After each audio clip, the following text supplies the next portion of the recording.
All right, I think we can go ahead and get started. Well, hello everyone, and welcome to today's Present Approaches to Testing webinar on non-invasive biomarkers in liver disease. This is Dr. Linda Hasadsri, the Director of the Molecular Technologies Laboratory and the Vice Chair belonging for the Department of Laboratory Medicine and Pathology, or DLP for short, here in Mayo Clinic, Rochester, Minnesota. And I have the pleasure of introducing our two speakers today. So our presenters today are, first and foremost, Dr. Paul Janetto, the co-director of the Clinical and Forensic Toxicology Lab, Metals Lab, Clinical Mass Spectrometry Lab, as well as the Vice Chair of Practice for Laboratory Medicine, and Dr. Nicola Baumann, the co-director of the Central Clinical Laboratory, and Central Processing Laboratory, as well as Vice Chair of Quality. And Dr. Baumann additionally serves as the CLIA Director for Mayo Clinic Laboratories. And both Drs. Janetto and Baumann are at Mayo Clinic Rochester as well. Now, just a couple of reminders before we begin. There will be a question and answer session at the end of the program. You can submit questions online via the Q&A icon on Zoom on the bottom of your screen. Please only use the chat function for any technical issues. Today's program is also being recorded and will be posted to our website in a few weeks. And with that, I will now turn things over to our presenters. Excellent. Thank you, Dr. Hasadsri. It's a pleasure to be here today with Dr. Janetto to present on a topic that is near and dear to my heart. So I'll be talking today about non-invasive biomarker testing for liver fibrosis, advancing MASLD and MASH patient management. So MASLD is metabolic dysfunction-associated steatotic liver disease, and MASH being metabolic dysfunction-associated steatohepatitis. The nomenclature did change a few years ago, so making sure that we use our current nomenclature for these disease entities.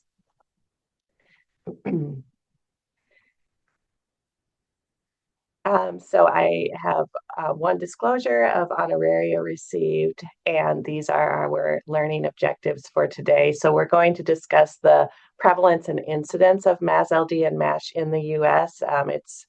It's somewhat stunning to realize. We'll talk about risk factors and other conditions associated with these disease states, and spend the majority of time talking about the role of non-invasive testing in the diagnosis and management of these disease states. I will focus heavily on practice guidelines, both from the US and those in Europe. So MASLD and MASH is really a current and growing crisis in the US. And some of these numbers are, like I said, quite staggering or stunning. So it's estimated that there are 80 to 100 million people affected by MASLD in the United States. It is the most common chronic liver disease in the US. And MASLD would be initially diagnosed. It can progress to MASH, which is the more severe form that includes liver inflammation and can lead then to cirrhosis. So on the next slide, I'll talk about the fact that this is a progressive disease. And then 1 in 5 patients that are diagnosed with advanced fibrosis will actually progress to cirrhosis in as little as 2 years. And the risk factors for MASLD include obesity, type 2 diabetes, hyperlipidemia, and metabolic syndrome. What is also quite shocking is that MASLD and MASH is the second most common reason for liver transplants in the US, and the most common reason among women. So disease progression is really driven by this advancing fibrosis, and the fibrosis stages are indicated here from F0, which would be a healthy liver, through F1, F2, F3, through to F4, which is actually cirrhosis. The positive aspect of this disease is that it is actually reversible. There's a lot of between individual variation in how quickly the disease progresses and whether it can regress. But it is a reversible disease until you get to the end stage of cirrhosis.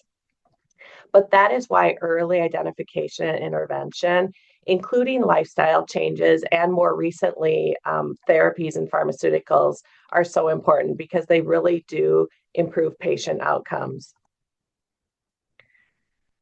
And the other thing that I think is really impactful to us as laboratorians and really just as the general population is that MASH is still missed despite the fact that we have these staggering numbers of incidence and prevalence. There are a lot of knowledge gaps about screening, diagnosis, and treating patients who are at high risk of MASH. The disease progresses silently, so there are very few clinical symptoms, and you can actually miss the disease until you are quite far along in the fibrotic pathway. There are diagnostic and screening challenges. It requires seeing a physician, medical history, physical exam, blood testing, and imaging, and we're going to talk about the role of the blood testing. And before a few years ago, there were actually limited treatment options. So lifestyle changes with a focus on weight reduction were really the main treatment option. And more recently, some of the GLP-1 antagonists have been approved for therapy. And this is really, I think, a great strides in us handling this disease epidemic. So as a result of all of these risks, cirrhosis is often diagnosed incidentally in these patients and leaving patients unaware of their liver disease until it is in its most severe stages. So there is, because of this disease prevalence, there's a growing need for non-invasive blood-based biomarker testing for patient management. And so the gold standard, of course, as we all know, is liver biopsy, and it has been utilized in many clinical trials. It is still viewed as the gold standard, but it's also acknowledged as a flawed gold standard. So it's impractical to perform in many patients. There is sampling variability, and then there are complications to the patient that are not insignificant, including pain, bleeding, and infection. So the non-invasive tests really fall into two modalities: the imaging modalities, which are primarily elastography of various variations. So there's shear wave elastography, magnetic resonance elastography, the vibration controlled transient elastography as well. So those are highly validated, and compared to the gold standard, they are reliable and reproducible, but they do have some limitations in severely obese patients. And there's also the limitation of accessibility and whether these are really readily available outside of specialized centers. And this leads us to blood-based biomarkers. So I'm going to share some of the one of the more niche testing, and then one that is very readily available today.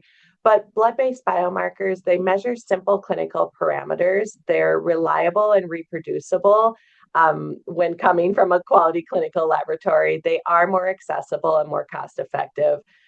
Historically, they have been more limited in detecting early fibrosis, but I think that is actually improving as well. And intermediate scores can require additional testing, either another blood-based biomarker or elastography, or sometimes even biopsy. So multiple non-invasive tools have been developed and incorporated into the global guidelines, which I'll be showing. And liver biopsy definitely continues to have a role, but I think these non-invasive approaches are really emerging and offering both the benefit of accuracy and accessibility. So what is the laboratory's role in the non-invasive blood-based tests? And if I had to say, what are our three goals? We want to be able to identify fibrosis early.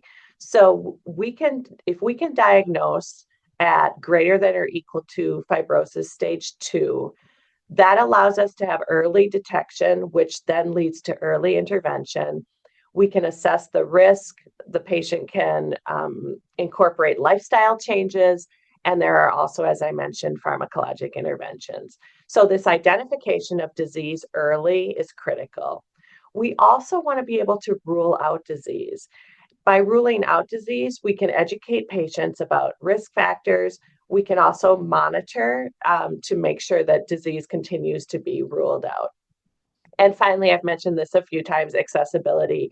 So patients most likely are going to present to their primary care physician, and we want these tests to be accessible at that first point of contact. So be able to reach those at risk. We know there are a high number of the population at risk, and also educate people. I'm a big proponent of what do our interpretive reports look like, and are they interpretable not only to our healthcare providers who are making treatment decisions, but also to the patients themselves who need to be their own biggest advocates.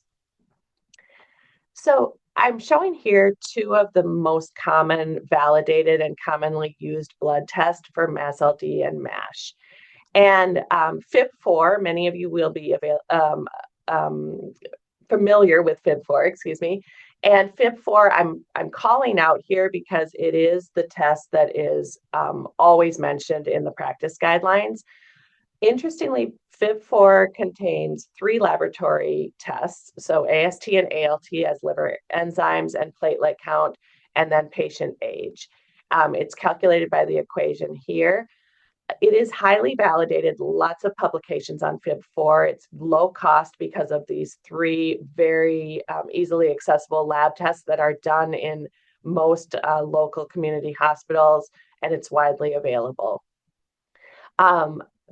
The other one that I will focus on today is a newer test. It is an FDA cleared test from Siemens, which is the Enhanced Liver Fibrosis, or ELF test.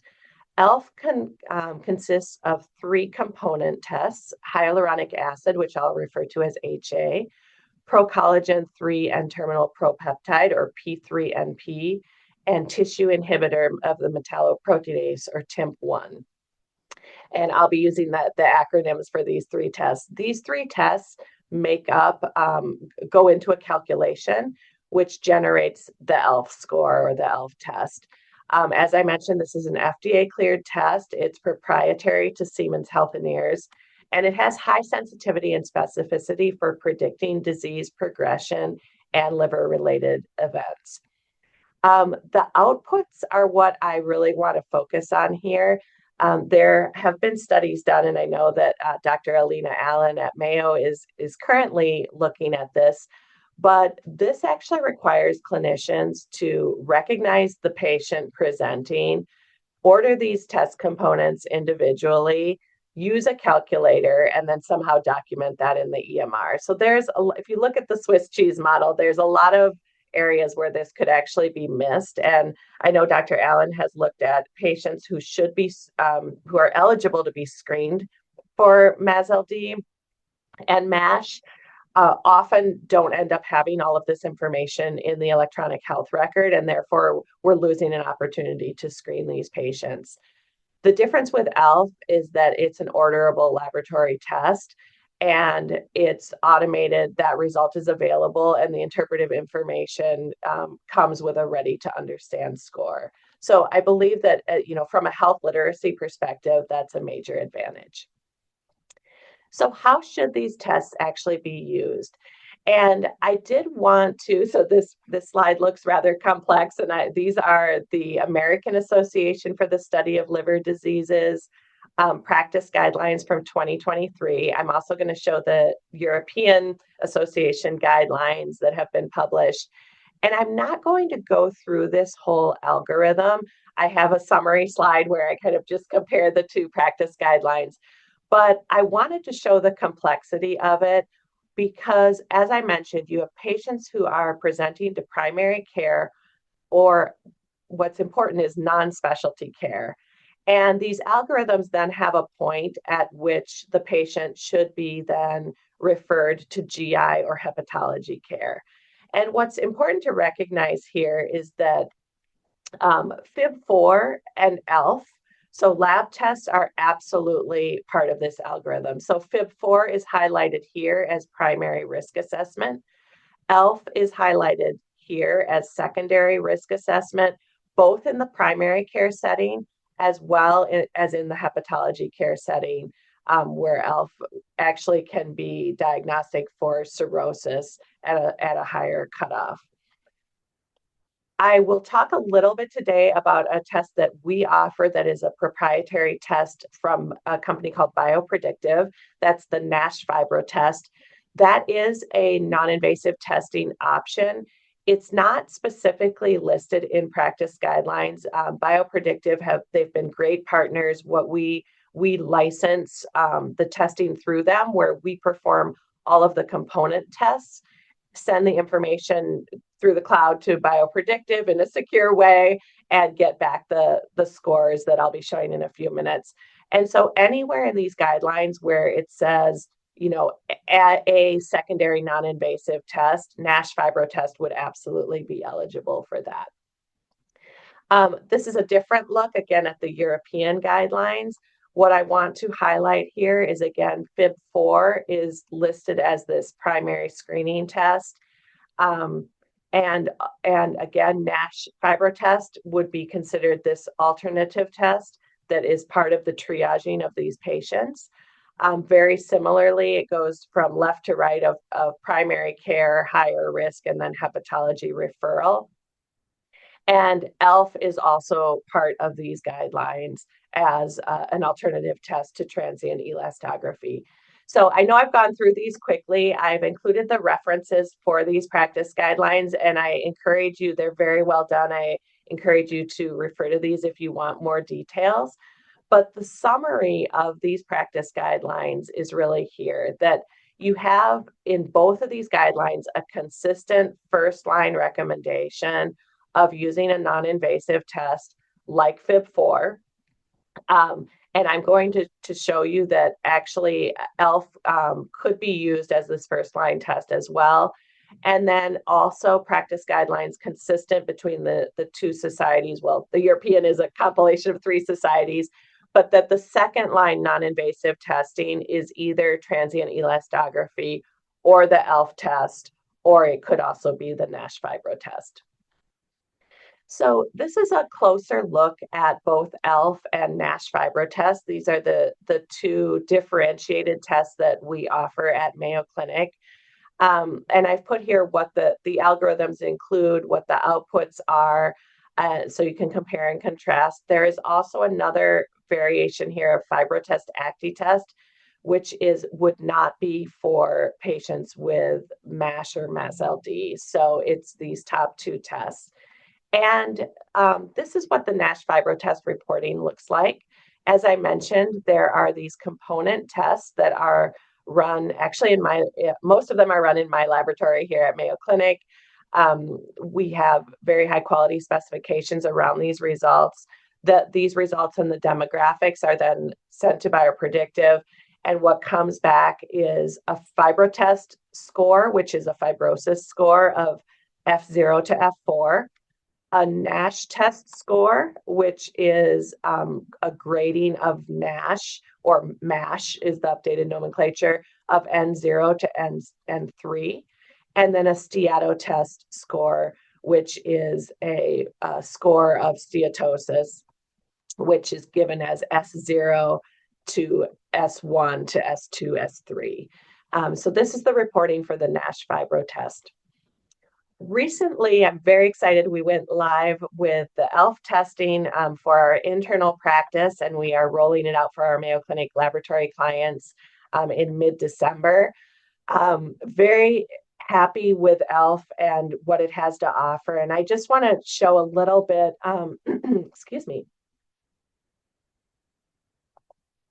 With ELF having 3 component tests, and there are 3 really esoteric component tests, I will say that these tests, these are FDA cleared assays. They have excellent imprecision with CVs of less than 5%. For any of the lab nerds out there, I had to include some comparison data. We actually compared with 3 different outside laboratories for ELF assessment. And this is what the method comparison looks like. You don't get method comparisons looking much better than this, a slope of 0.985, correlation coefficient of 0.99. And importantly, over 95% of the ELF scores agreed within 0.3 units. There are other important findings, and I think sometimes we ask ourselves, why should we send our testing to Mayo Clinic? Why would I want my family's testing done at Mayo Clinic? And we did identify a few limitations of this testing, and we only identified them because of really the intensive validation studies that we do. So the package insert for these tests actually indicates that hemoglobin doesn't interfere with the samples up to 1,000 milligrams per deciliter. And that could be true if what you're spiking into samples is straight hemoglobin. However, we know that when we get hemolyzed patient samples, it's usually due to something in the pre-analytic phase of specimen collection. The serum ends up looking like a cherry red, which means that there is homolysate present. So hemoglobin is a surrogate for that, but it doesn't represent true hemolysis. And at Mayo Clinic, we've done our hemolysis studies with true native homolysate from patient samples. And we actually identified that hemolysis is a significant interferent at as low of a concentration of 100 milligrams per deciliter hemoglobin. So we have that extra quality check in place in that if samples we will measure hemolysis, and if they're hemolyzed, we will annotate that and not report the results if it's a clinically significant interference. We also confirmed that biotin does interfere, and we have special patient instructions when this test is ordered for patients to refrain from any biotin containing supplements for at least 24 hours prior to the blood draw. The other exciting thing about what we're offering at Mayo is the interpretive information that we're providing. And this is what the Siemens package insert includes as far as, it's a summary of what Siemens includes as far as how ELF can be used. And it's really as for a prognostic indicator of risk. And these are the ELF scores. They align very well with what are in the AASLD 2023 clinical practice guidelines. And secondary risk assessment is extremely important. However, we have updated our interpretive reporting at Mayo to really align with the most recent publications in Nature Medicine, as well as studies performed here at Mayo Clinic, led by Dr. Alina Allen, where ELF can actually be used as a diagnostic cutoff for clinically significant fibrosis. Remember, I said identifying fibrosis of stage 2 or greater is really a critical role of what we want the lab to serve. And we know that at greater than or equal to 9.20, that diagnostic cutoff can be applied. We also then show the prognostic cutoff consistent with the guidelines here of a higher risk of progression to liver-related clinical events and cirrhosis at 11.30 or greater. So I do want to highlight this diagnostic cutoff. It is a differentiator for us here at Mayo Clinic because of the studies that we've done internally and because of recent published work. The other thing that is in the pipeline is, could ELF be used to actually monitor response to treatment? And there is some literature available. Some of it has not been published yet, but we do see a future in ELF having a role in monitoring response to treatment. So I want to close with 2 clinical scenarios that I think, could be a friend, a family member, a coworker, and just highlight really the power of lab diagnostics. So here is a 52-year-old male with type 2 diabetes, a BMI of 34, and a mildly elevated ALT. FIB4 was measured and it was 2.3, which based on the guidelines is considered an indeterminate result.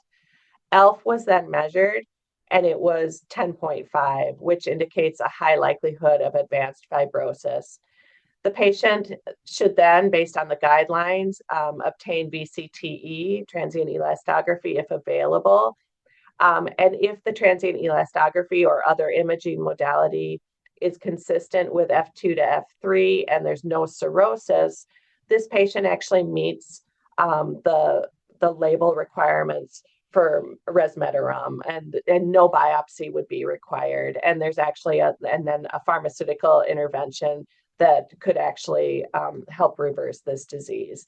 So again, very powerful to have that lab testing at the primary care setting. The second scenario is a 45-year-old female with metabolic syndrome. She got a FIB-4 of 1.8, which is considered a borderline result, and has no access to elastography. The physician ordered ELF. Again, one simple lab test order. The result gets in the EHR, and ELF was 7.6. This is below the diagnostic threshold for fibrosis and also indicates low risk. So this patient can be monitored with FIB-4 every 1 to 2 years. Again, a very low-cost alternative. The patient can be counseled and educated and manage their lifestyle. So really powerful tools, I think, and to support patient care and really make that patient care accessible. So I thank you for your attention. Again, the take-home messages, I think the lab has a critical role in detecting and guiding MASH and MASLD management. And blood-based biomarker tests that the physician can easily order and receive comprehensive interpretive reports is critical. And our demand for non-invasive tests such as ELF does continue to increase, and we're very proud to be able to offer it at the level of quality which we're able to. So thank you, and I will turn it back over to the moderators. All right, well, good morning, good afternoon, or good evening, wherever you are. It's an absolute pleasure to be here today, and I'm going to continue along on the theme of non-invasive markers.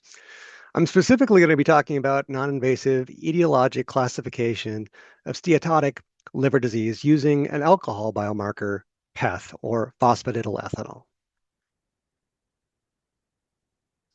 So I have nothing to disclose. So I do have a few different learning objectives that I hope to cover during my talk today. The first being, I want to really talk to you about the formation and even the clinical utility of PEth, our phosphatidylethanol direct alcohol biomarker. I will highlight both its advantages and challenges with using this marker to detect excessive alcohol use. But I also want to talk about how it's being proposed to actually help differentiate metabolic and alcohol-related liver disease. So following up with Dr. Bauman's talk, how can we use PEth to help distinguish between some of these different classifications? For example, the MASLD from alcohol liver disease. So I'm going to start out by talking about everybody's favorite drug, ethanol. This is by far the most commonly abused drug in the world, and many of us know that in small or low moderate amounts, it does relieve anxiety and fosters a feeling of well-being. It's also true that over 50% of the global adult population drinks ethanol on a regular basis. Here in the United States, 2024, about 1 out of 10 people aged 12 and older actually were diagnosed with an alcohol use disorder. So excessive alcohol use is a leading preventable cause of death here in the United States, such that our United States Preventive Service Task Force actually recommends routine screening and behavioral intervention for alcohol misuse. The other thing that we know is that patients with alcohol-related liver disease have a risk of higher adverse outcomes. And so really helping diagnose this and get this isn't about penalties or things, but helping our patients have a better prognosis and a better outcome. Now, ethanol by itself actually gets rapidly metabolized. It has a pretty short half-life of only about 4 to 5 hours. And what does that mean is that if you're only looking to measure ethanol, it disappears quickly from a lot of common matrices like blood. So within 12 hours, typically your ethanol levels will be undetectable. And even in urine, you're only looking at like 1 or 2 days, essentially, of a detection window. And that's because alcohol gets rapidly metabolized primarily by oxidative pathways in our liver. But today, I want to talk to you about really a minor metabolic metabolite, and that's phosphatidylethanol. And so phosphatidylethanol is really unique because it really only forms in the presence of ethanol, phosphatidylcholine, and phospholipase D. Where do you find it? Well, PEth, or phosphatidylethanol, is actually a group of ethanol-derived phospholipids. So there's actually over 48 different homologs that have been identified out there. Today, I'm going to be really focusing only on one, and that's shown here is the POPE, P-O-P-E, or sometimes you'll hear me call it PEth 16-0-18-1, and that 16-0-18-1 is just referring to those lengths of those fatty acid side chains. So 16 carbons, no saturation, and then 18 carbons with one double bond. So it's this POPE homolog that I'll be focusing most of my talk on today. As I mentioned earlier, we form PEth in the presence of ethanol, and this is why it's a direct metabolite, phospholipase D and phosphatidylcholine, and it's formed on the surface of our red blood cells. And the interesting fact and why it has a lot of utility is it has a longer half-life. So compared to that 4 to 5 hours of ethanol, you're talking typically on average about 3 to 5 days, but actually can be up to 10 days in some patients. That gives us a window of detection of approximately 2 to 4 weeks, so up to a month. In addition, as I said, there are over 48 different homologs, but most of the guidelines and focus is going to be around that POPE, that 16-0-18-1 PEth homolog. And the reason being is that's the most abundant. That counts for somewhere between 30 to 46% of all of those different homologs. So a lot of focus of our measurements and our guidelines are going to be based specifically on that 16-0-18-1 PEth homolog.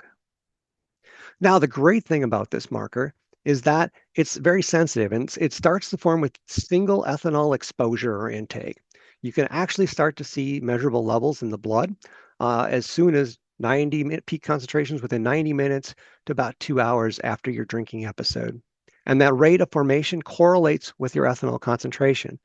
And because it has that long half-life, the more frequent consumption, it can start to accumulate in your blood.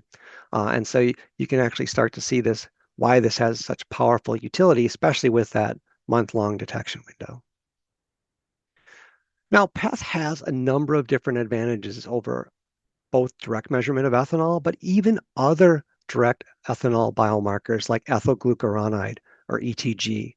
Ethylglucuronide is a common alcohol biomarker that is often measured typically in urine as our measuring matrix. But one of the things about ETG is that it's very sensitive, and so extraneous ethanol exposure. So whether you're using mouthwash or hand sanitizer, which can have up to 70% ethanol, you can start to see low-level positive results with ETG. And this can somewhat be confusing because is the patient really consuming ethanol, or is it this exogenous exposure? And this is where PEth can actually help differentiate some of those things, because PEth is not sensitive to those extraneous ethanol exposures. And so you'll have a negative PEth value even in the presence of a low positive ethylglucuronide test. And that can help support a patient's claim that they truly are abstinent and not consuming ethanol.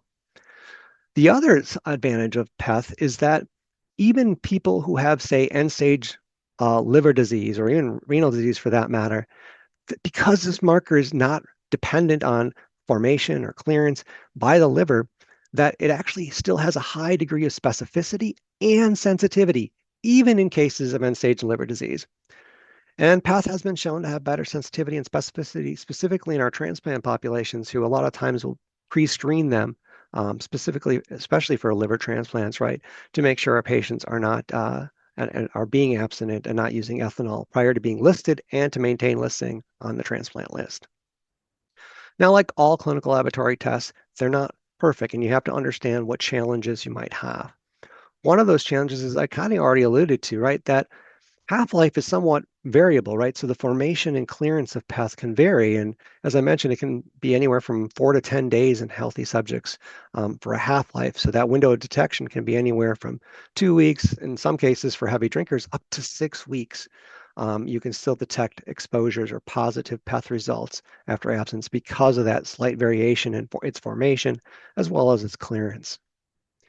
Now, the only case or any potential for either a false elevation or dilution of phosphatidylethanol really is due to a transfusion of packed red blood cells.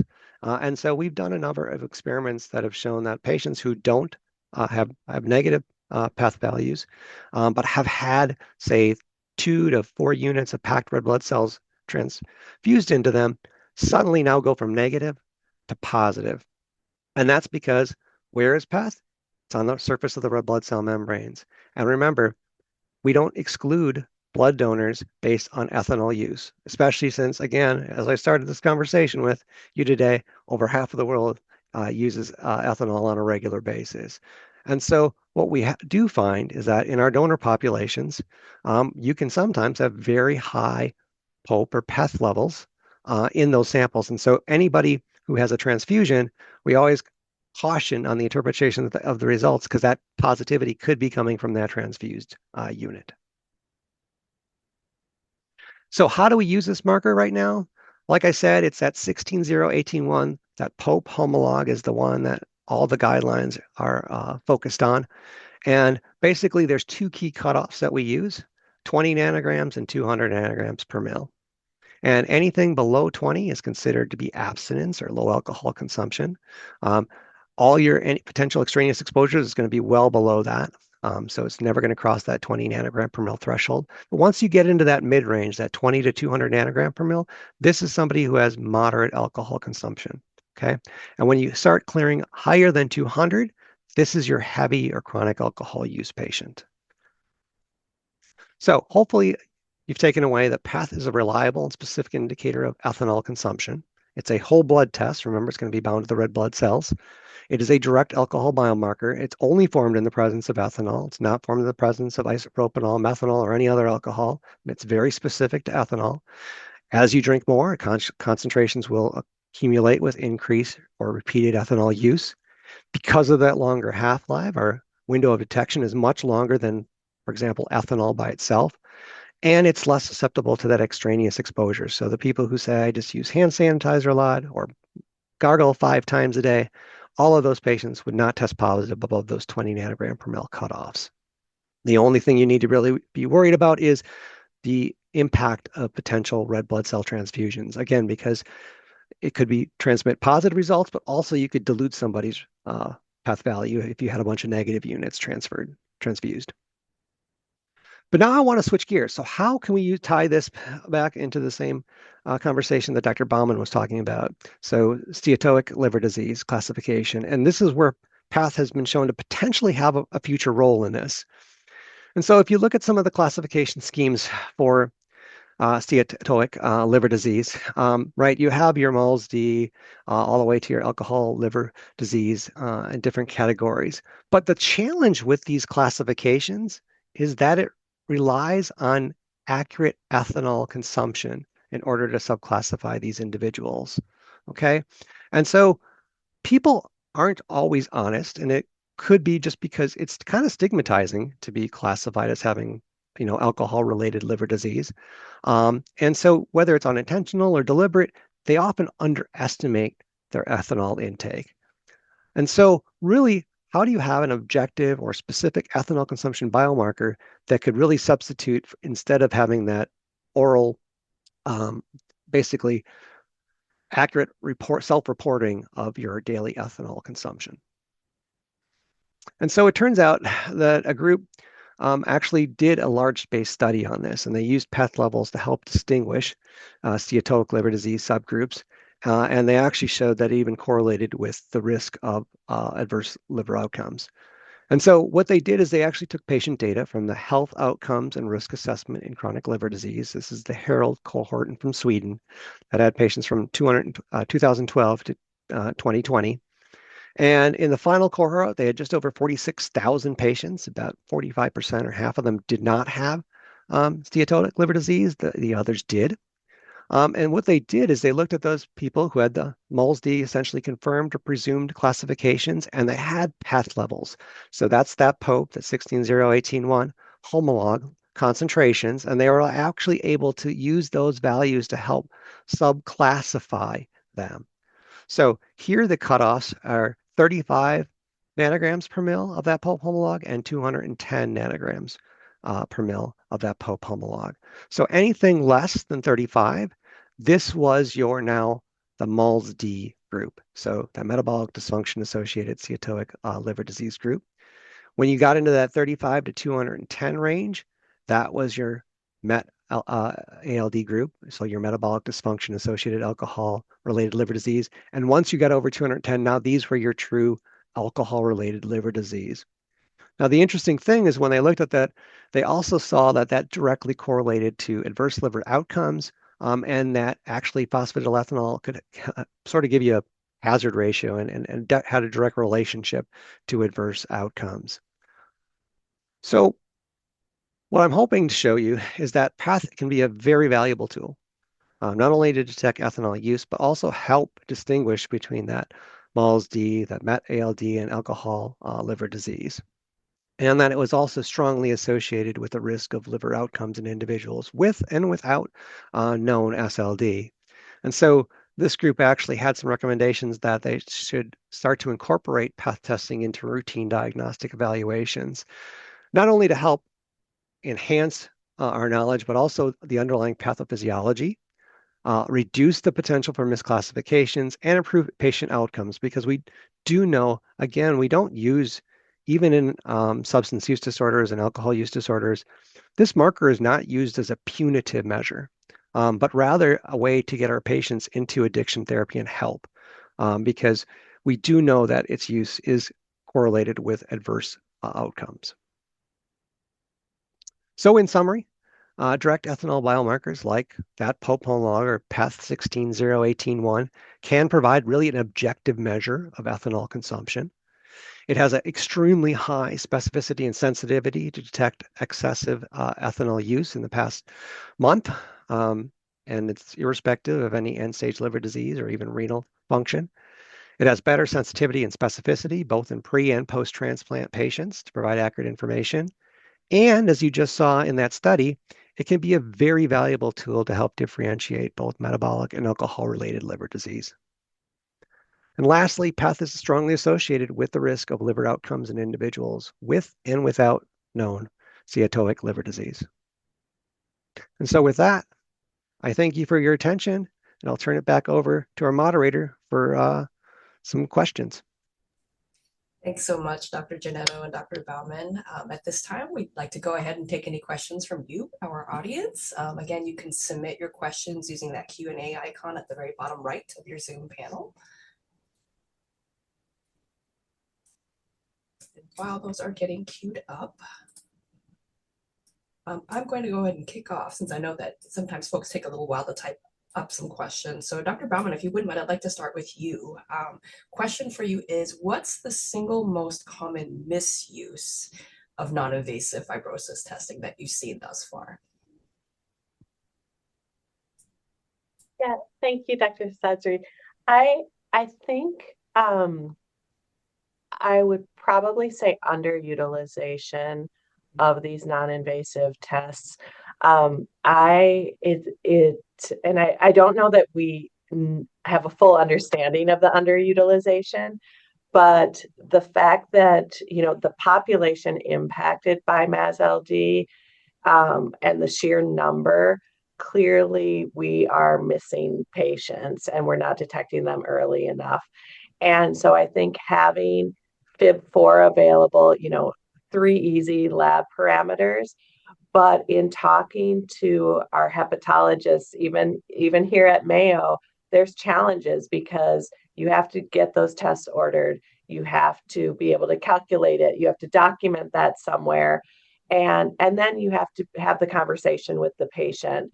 So I think the idea of having, again, this kind of one-stop shop of order a test like ELF or like NASH fibro test, get a full interpretive report that both the primary care provider and a patient can understand, and then deal with the interventions. So, excuse me, I know that in lab medicine, we are all good stewards of resources, and we've focused heavily in the last many decades on overutilization of lab tests.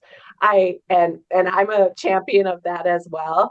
I actually think in this case we have an underutilization, and we're missing people, and it's affecting people, and they're not able to get, the healthcare, the lifestyle changes, the pharmaceuticals that they need to actually reverse this disease early. So yeah, I think it's actually under ordering of the lab tests. Thank you so much for that perspective. Question from the audience then as a follow-up to that. Why wouldn't the FIB4 be orderable and the 3 tests run and the calculation reported via the LIS? Mm-hmm. Yeah, and I would be interested. I've thought about this a lot of surveying. So here at Mayo Clinic, we don't offer it as an orderable. It is definitely on my mind. I don't know how many, I can say informally surveying my colleagues. I don't know of a lot of labs that are actually offering it as an orderable lab test, but the audience question is very intuitive and very spot on. There's absolutely no reason we couldn't offer it, and I think actually we probably should. I think it would be a best practice to be able to offer it. I don't have a feel for how widespread it is, though, that the lab actually makes that an orderable test. Great, thank you. Next question then for Dr. Janetto, a bit more technical question for you. What thresholds, if any, of PEth should be used to determine alcohol abstinence versus ongoing use in transplant populations? No, that's a good question, and something I get, especially since I know here at Mayo, we actually have a lower limit of quantitation of down to 10 nanograms per mil. So if you remember in the guidelines for alcohol use disorders, the 2 cutoffs for the POPOMOLOG, the 16.0.18.1, are 20 nanograms per mil and 200. 20 being the cutoff where we actually would say it's moderate alcohol use and consumption. And so that's really the cutoff that would really be appropriate to determine abstinence or not. So anything below 20, so even if you got a number back from me, so say 12, that could still be, based on studies and other things, that extraneous exposure or other low use of ethanol. It's really that 20 nanogram per mil threshold that a lot of our clinical colleagues, especially things like for transplant listing and other things, it's that 20 nanogram per mil cutoff that is used as the determination of moderate alcohol consumption and above. Yeah, thank you so much. Related to Dr. Bauman's earlier comments regarding underutilization, what is the utilization of PEth been thus far in your experience? Have you had good uptake? Absolutely. I will say from a testing standpoint, PEth has succumbed to our #1 test volume in our laboratory. It because of the many advantages, I think, that it offers over previous tests, so ethyl glucuronide being a urine marker, ethanol itself can be done in breath, blood, urine. But because of the shorter half-lives of both of those, the ethyl glucuronide, detectable in urine up to 5 days, ethanol itself in urine up to 1 to 2 days, in blood 12 hours, right? You now have that month-long window of detection. And so it's just so much more powerful and not susceptible to that extraneous exposure that some of these other markers can sometimes cause confusion with. I think that's really led to its clinical use and uptake as a superior marker. In addition, if you look at the populations that we're measuring it in, right, a lot of these people do have end-stage renal disease or renal issues or liver issues.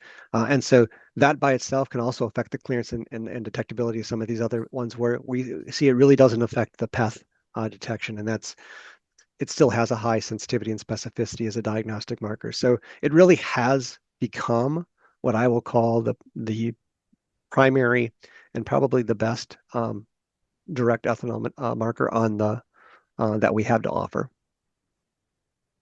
That is fantastic. And along those lines, when would one consider then other ethanol use related biomarkers like the ethyl glucuronide that you mentioned in your presentation? Yeah. Yeah, so I see these things as complementary, right?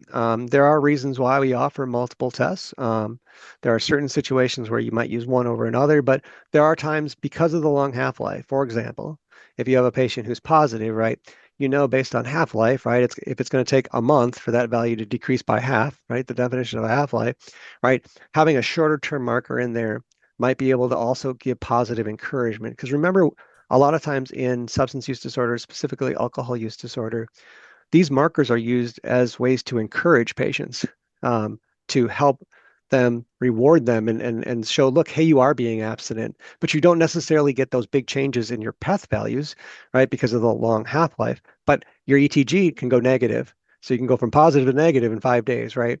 And so, hey, for this past week, I have been abstinent. So it can help in those situations to help distinguish those things. So that's why I said these can kind of be complementary. And in different clinical scenarios, you can use the different biomarkers and take advantage of some of those characteristics, the pharmacokinetic characteristics and half-lives.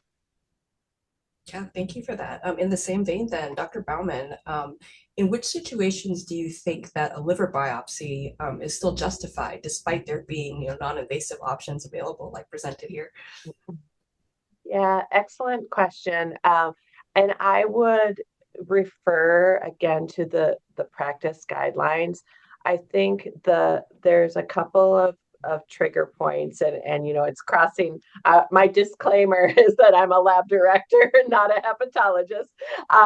But the practice guidelines clearly differentiate what can be handled in primary care and when does a referral to a hepatologist need to happen.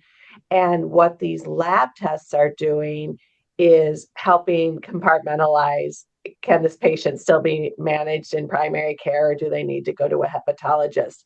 The and when they're referred to a hepatologist, that's going to be hepatology's decision of when do we start using more sophisticated imaging modalities, when do we actually switch over to biopsy, and the in a nutshell, it's when the testing modalities, whether it's non-invasive blood biomarkers or non-invasive imaging, when the results are discordant, that's when biopsy really becomes powerful as the gold standard, because then you're like, I've got to actually look at the liver itself because the testing modalities have been discordant.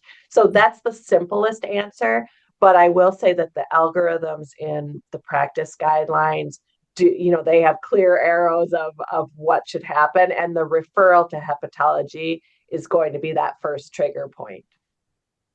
Yeah, thank you for those insights. And as we know, practice guidelines are often in flight, or they're dynamic. And, it sounds like there are many still emerging in this space as well. And so related to that, bouncing back to Dr. Janetto, how frequently should one order alcohol biomarkers?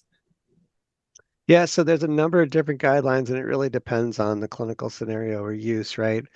So there's transplant guidelines out there that say prior to being listed to a transplant, you should order an alcohol biomarker, and then periodically, once they're on that list, to maintain listing. In general, substance use disorders, we typically base on the risk assessments. So initially before they're put on treatment, but then again, because these are really to help monitor and encourage patients, it's randomly throughout. Maybe that's for a low risk patient, that could be once a year or once every 6 months. But for a higher risk patient who has a higher risk of falling back and succumbing to that addiction, then it might be more frequently, like monthly. So it really does vary on the clinical situation, use, and severity of the different patients as far as frequency of this testing. 100%. Well, thank you both, and thank you all for participating in today's Present Approaches to Testing webinar on non-invasive biomarkers and liver disease. If you had a question that was not addressed during today's session, or if you have any additional questions that you think of, please feel free to include those in the evaluation. You can reference the link in the chat to access that evaluation now. Laboratory credit is extended for this program, and so upon finalizing your evaluation, you'll have the option to claim credit and print your certificate. If you registered for this webinar and joined by phone only, however, please email us at mcl education@mayo.edu if you do not receive an evaluation.